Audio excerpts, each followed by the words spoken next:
ស្រួសសម្លម្ជូរល្ហុងបង្គងគ្រឿងផ្សំមានដូចជាតែនអំបិលទុំកូនចាននេះទឹកត្រី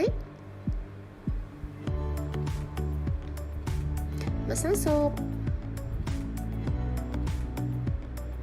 អំបិល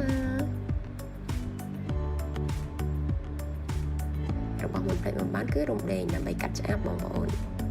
ហើយនេះក្បាលត្រីកងល្ហុងគឺយើងចិត្តមកប៉ុណ្នេះទៅមកល្មមញ៉ាំហើយនឹងម្រះព្រៅយើងដាក់រំដេងចូលជាមួយអំបិលទុំអូយមិនបានអត់ទៅចង់តមកពេលទឹកពុះបង់ត្រីចូលជាមួយនឹងបង្កង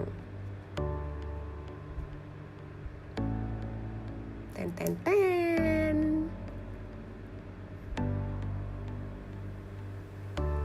ដាក់ទឹកត្រីចូលម្សៅស៊ុបតែណាហើយម្សៅស៊ុបនេះ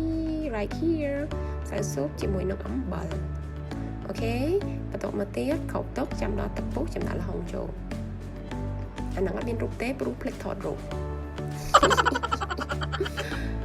តមកពេលដែលទឹកពុះតែនទំនងទេចុងក្រោយគឺដាក់ម្រះព្រៅគឺបេះនៅមុខផ្ទះរបស់ខ្ញុំតែម្ដងរួចរាល់ហើយសម្រាប់មុខម្ហូបមួយមុខនេះតមកយើងសង្កត់ម្រះព្រៅតិចទៅឲ្យវាឆ្អិនសព្វល្អយើងបិទភ្លើងបាន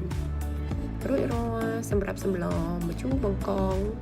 ជាមួយល្ហុងស្រួលបងប្អូនពេញចិត្តកុំភ្លេចជួយ subscribe and share ផងអូខេអរគុណច្រើន